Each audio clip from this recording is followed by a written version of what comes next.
Bem-vindos a mais um Aliadas com Ali Clem. Coisa boa ter você aqui de novo com a gente. E hoje o papo é denso. Gaslighting, o que afinal é isso? É denso, mas é contemporâneo, é necessário, nós somos aliadas de você, precisamos falar sobre isso. Estou com esse time aqui maravilhoso, psicóloga Samantha Sá, a delegada Geise Laure Souza e a professora universitária Patrícia Marçal, para ajudar a nos fazer entender melhor o que é o gaslighting.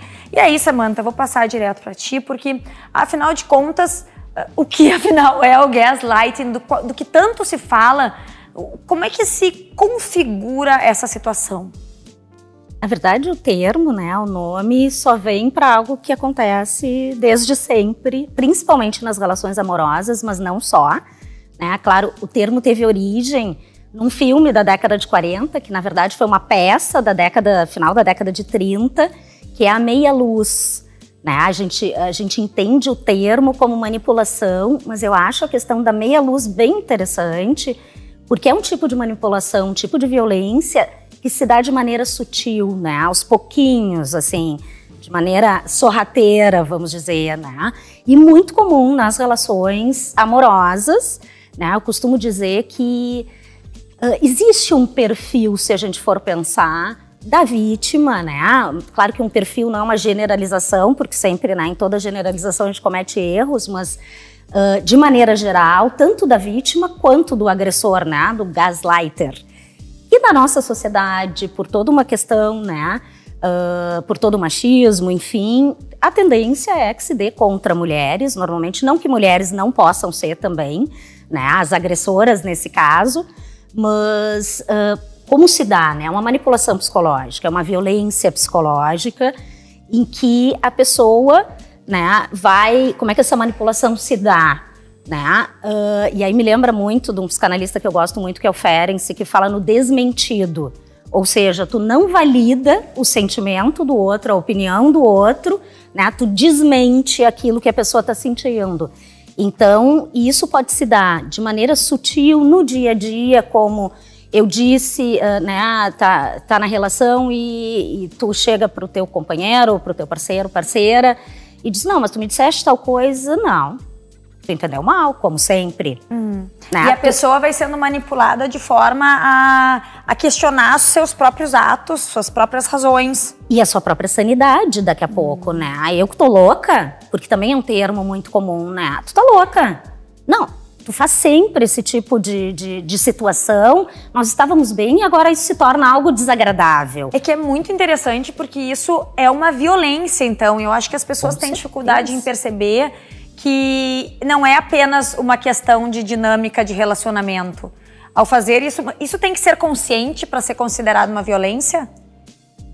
Não precisa ser totalmente consciente, porque eu diria assim que é uma dinâmica, um modo da pessoa, do gaslighter, vamos pensar, se relacionar. Então a tendência é que ele estabeleça esse padrão daqui a pouco com diferentes parceiras que ele teve ao longo da vida. No caso da mulher, muitas vezes, aquela história do dedo podre, né? E quando eu ouço, às vezes, até em consultório, o dedo podre, lá pelas tantas eu digo, bom, mas vamos pensar o seguinte, de quem é o dedo? Isso que eu quero dizer de um perfil de, muitas vezes, uma certa submissão, insegurança, e aí venha se relacionar com uma pessoa mais manipuladora e que precisa dessa manipulação para sentir-se segura e poderosa. Então, a gente também tem um perfil aí de homens ou de pessoas que cometem o gaslighting, né?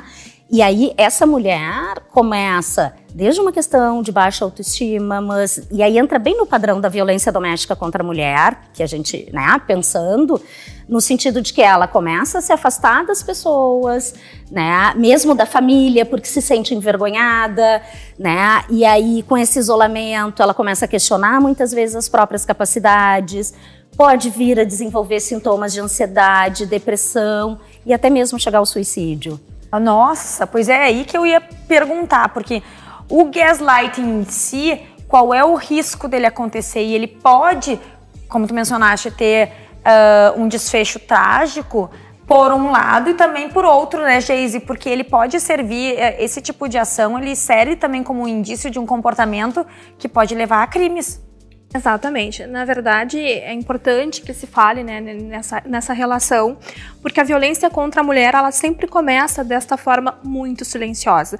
E muitas mulheres que não têm condição de perceber que estão num relacionamento abusivo. Esse agressor, ele tem uma tendência a reproduzir comportamentos, e por isso que quando a gente fala de violência contra a mulher, desse enfrentamento, a gente tem que olhar tanto para a vítima quanto para o agressor, para poder resolver essa questão. E a questão da violência psicológica, que hoje é tipificada no Código Penal, estava prevista desde a publicação da Lei Maria da Penha, a gente precisa olhar para essas mulheres, porque elas não entendem que estão nesse relacionamento, naquele primeiro estágio do ciclo de violência, elas passam a se desacreditar, porque faz parte do comportamento do agressor, ela passa, em razão da baixa autoestima, a justificar as ações deste agressor, então ela entende que ela é a culpada e justamente ela vai se isolando. Isso tem repercussão nas relações sociais, nas relações de trabalho, porque às vezes ela fica deprimida e acaba produzindo menos e tem problemas na sua vida profissional também. E nós temos daí cada vez um desdobramento maior desses atos de violência, que começa com essa questão, né, da violência psicológica por exemplo, temos uma briga, né? Uma relação que ele está traindo ela, por exemplo, e ela vai dizer, não é bem assim, não foi isso que eu disse. Ele vai desmentindo aquelas crenças, ela passa a acreditar nisso, e em um determinado momento essa mulher está tão enfraquecida, e a gente vê isso nas ocorrências. Ele me chamou de louca, não tem nenhuma tipificação penal, assim, como, por exemplo, os crimes contra a honra. Não é crime, então? Tem hoje o crime de violência psicológica, mas antes tinha violência moral. E o que acontece? Esse agressor, essa vítima que vai se enfraquecendo porque ela está afastada dos amigos, do ambiente de trabalho, ele acaba se sentindo autorizado a agredir, por exemplo. Então, eles vão ter uma discussão por causa de uma briga de ciúmes ou qualquer outra questão dessa relação que é doentia. Ele vai acabar agredindo ela nessa progressão desse ato de violência, e ela ainda vai justificar, não, mas a culpa é minha, porque fui eu que provoquei essa relação nele, porque na verdade é tudo invenção da minha cabeça e eu que tô causando isso para minha relação. E na verdade isso precisa ser tratado de um ponto de vista complexo, com a psicoterapia, procurar as autoridades policiais para que a gente possa ajudar essa mulher a romper esse ciclo. Pois é, agora, sendo crime violência psicológica, qual é a pena disso? Nós temos hoje uma pena que é no máximo de 2 anos ali para o crime de violência psicológica. Claro que pode ter alguma situação agravante, mas o importante é que essas mulheres procurem as delegacias. Se for o caso, solicitem medida protetiva, porque faz parte do agressor ficar procurando essa vítima e eles reatarem a relação, porque isso também faz parte do ciclo, né? Ela vai acreditar que ele não vai fazer mais, ele vai dizer que ela é uma ótima mulher e vai se desenvolvendo essa relação que pode desencadear daí sim uma violência moral, uma violência física e até mesmo um feminicídio. Nossa, que é o mais grave, né? O ápice da violência contra a mulher. Mas é importante também a gente falar que esse tipo de situação, o gaslighting, não acontece só nas relações amorosas, mas também em outros ambientes, né, Patrícia? Porque senão a gente acaba estigmatizando e esquece que não, isso pode acontecer, inclusive no ambiente de trabalho. Perfeito. Nós temos um grupo de pesquisa na Faculdade Estácio que há 5 anos a gente estuda os assédios. E começamos a estudar com a Marie-France Herigoyen, que ela tentou entender o assédio moral no trabalho, porque só se tinha nas escolas.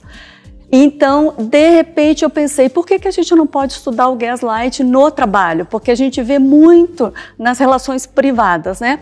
E dia 8 de dezembro agora, do ano passado, o Tribunal Regional do Trabalho da 4ª Região, aqui do Rio Grande do Sul, deu a primeira decisão de indenização por dano moral por gaslighting. Então, a partir daí, a gente começou a aprofundar o tema. E por que ele fez isso? Porque a empregada recebia uma ordem do patrão e ela ia cumprir quando ele dizia, não te falei isso. Como você não me falou? Você disse. E ela falava com os superiores não davam voz para ela. Então ela entrou com uma ação, dentre outros pedidos, ela pediu indenização por gaslight, dizendo que ele dizia, não dizia, ela ficava confusa. Então a confusão era saber, afinal, o que é para eu fazer? que no final ele faz uma pressão para que ela possa pedir rescisão, alguma coisa nesse sentido. E o juiz, o magistrado entendeu que sim, ela tinha direito a essa indenização e ainda puniu a própria empresa que não deu oitiva para essa empregada. Ela levou testemunha e as testemunhas disseram realmente, ele fala uma coisa... Pois eu ia te perguntar como é que é a prova nesse caso, é testemunhal, foi testemunhal. Por escrito? Nesse caso foi testemunhal, até na sentença ele afirma que a fulana confirma o que ela disse, que a cicrana confirma, mas se ela tiver, por exemplo, o gaslight ele não é bobo, né? Ele não vai deixar por escrito, gaslighter, né? Então ele não vai escrever, dou uma ordem, depois ele vai dizer que não deu, se ali tem a prova escrita. Então ela conseguiu através das testemunhas. E foi a primeira jurisprudência que nós temos no país. Isso é fantástico. Agora, no Rio de Janeiro, também teve uma decisão, mas foi desfavorável. Mas já criou outro precedente, porque houve uma discussão sobre isso. Ela não conseguiu testemunha, no caso, para confirmar. Mas já está... Esse tema já está sendo falado, né? Que eu acho que é o mais importante, é saber que existe e que de repente está acontecendo com você, com alguém próximo. Só que o que eu fico muito intrigada é a questão de como comprovar. Primeiro, porque a pessoa precisa passar por esse momento de reconhecer que está sendo vítima. E acho que isso deve ser muito difícil, porque a gente mesmo se confunde. Mas será, né? Essa vida tão atribulada. Será que não sou eu que estou fazendo uma confusão mental? E passado esse momento, ainda ter que fazer a comprovação. Nesse caso, numa relação de trabalho, tu consegue as testemunhas.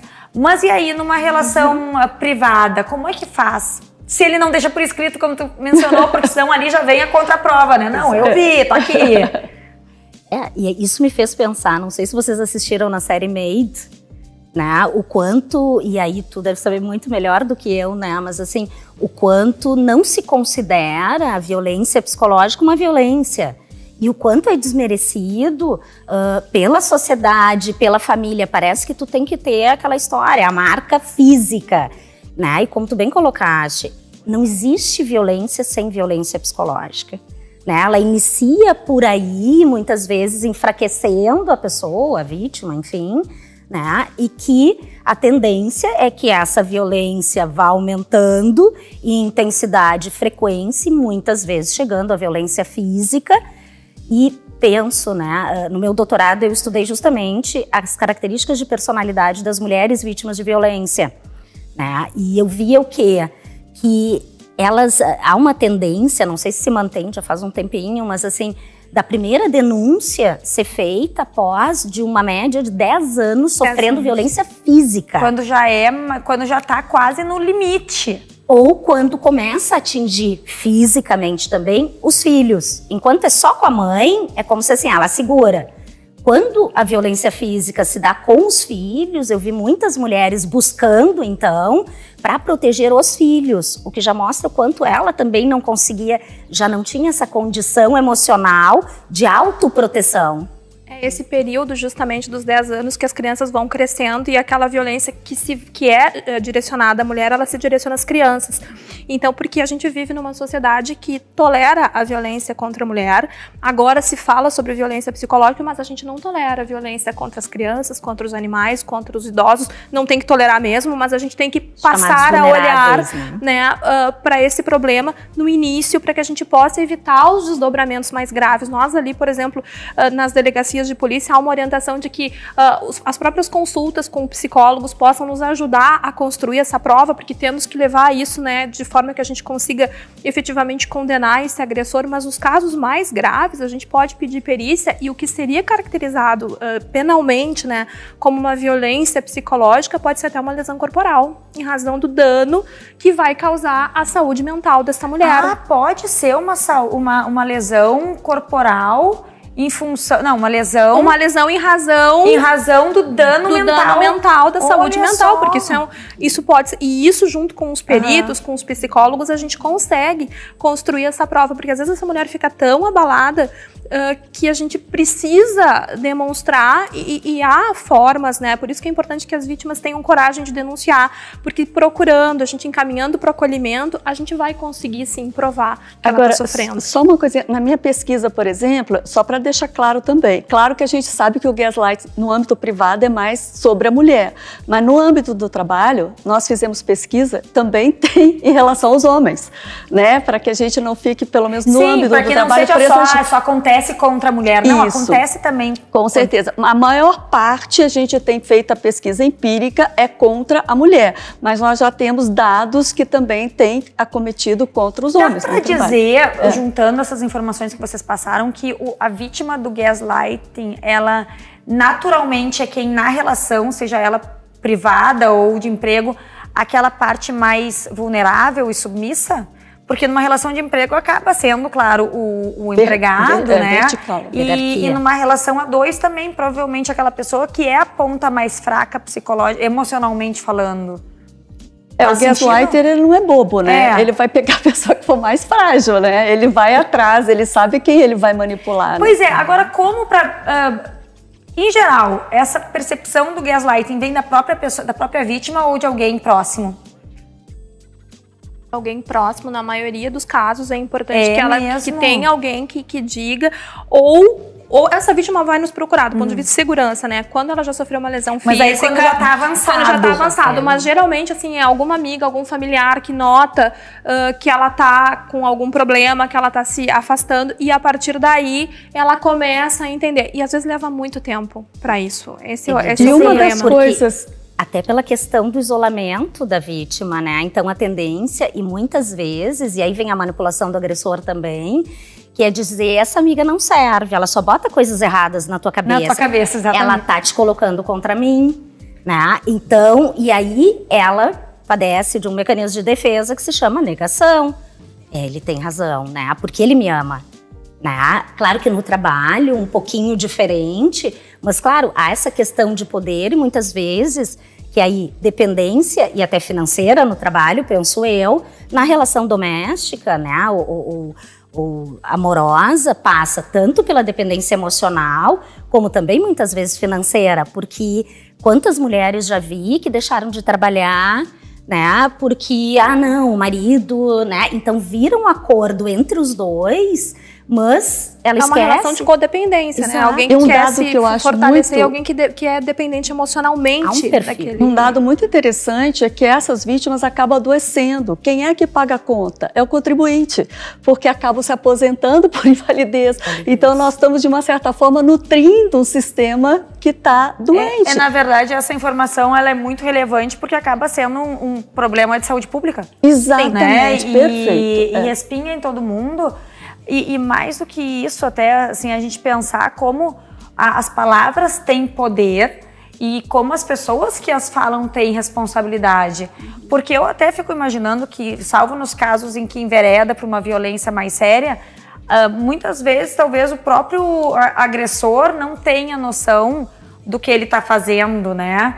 E não sei, aí me corrige se for o... Eu ia te corrigir numa questão. Não, pode me corrigir, porque na verdade essa é a minha percepção, só que eu, possivelmente, como a grande maioria das pessoas, está errada. Não que esteja errada, mas assim, o quanto a gente usa, e tu estava falando das palavras, né? Então assim, evolua para uma violência mais séria, já é sério. A violência física, olha como aos olhos, né, a gente considera mais séria. Como a gente tem que quebrar exatamente essa ideia. Exato, porque a violência já é séria em si mesmo que psicológica, mas é uma questão cultural até, e né? o custo disso, existem dados, né? Eu não tenho exatamente os números, mas o custo da violência contra a mulher, é importante que se ressalte, né? Não são só os homens que praticam, que são o gaslighting, né? Existe relação em que as mulheres também praticam isso, mas nas relações heterossexuais principalmente, né? Em razão de tudo que se fala sobre a violência contra a mulher, é mais normal que as mulheres sofram, e o custo disso para a saúde pública é em proporções enormes. Então a gente tem que pensar no problema além da segurança, além dos consultórios, porque às vezes quanto maior o poder aquisitivo da vítima, mais dificuldade ela vai ter para dar o próximo passo. Então a gente precisa abrir os olhos e falar sobre isso, e é bom dar nome para as questões para a gente enfrentar, né? É verdade. E eu acho interessante que nós tentamos, por exemplo, fazer palestras em empresas e elas resistem. A gente tenta passar a informação e muitas não querem. Então é importante que até o próprio dono da empresa saiba o que é para poder evitar isso. Para poder evitar que aconteça no seu negócio, né? Exatamente. Com seus colaboradores. Porque se aquele funcionário adoece, ele vai ter que repor. E para repor, ele vai ter um custo. Não é? Então, por que não conversar, dar escuta, ter um espaço onde o empregado possa colocar essas questões? Eu tive uma experiência com uma das entrevistadas que ela disse que estava sofrendo e a empresa, então, criou um ambiente fora da empresa e fez uma mediação. E o gaslighter acabou entendendo o mal que ele estava fazendo, porque muitas vezes ele vai fazendo automaticamente, a vítima vai deixando, ele vai fazendo. E a vítima entendeu que ela também podia dizer não, isso aí não quero que aconteça comigo. Então eu acho que a mediação é um canal que seria bem interessante dentro das empresas ou fora dela, para poder inibir isso, porque às vezes você traz o assunto, né, como saúde pública, mas a gente muitas vezes não sabe qual a solução e a vítima fica angustiada. Então, como é que eu saio disso? Vamos evitar, talvez, os processos, vamos já resolver isso dentro da empresa, né? E se tivesse acontecido, talvez essa funcionária não teria ganho essa indenização por dano moral, que acabou um outro custo para a empresa. Exatamente. Ficou mais caro. Mas uma coisa é certa, o primeiro passo é reconhecer o problema, né? Falar sobre ele, e é isso que a gente está fazendo aqui, aliadas que somos, tentando trazer informações para ajudar você, alguém próximo de você, que eventualmente esteja passando por essa situação de gaslighting. E daqui a pouquinho tem mais, não sai daí!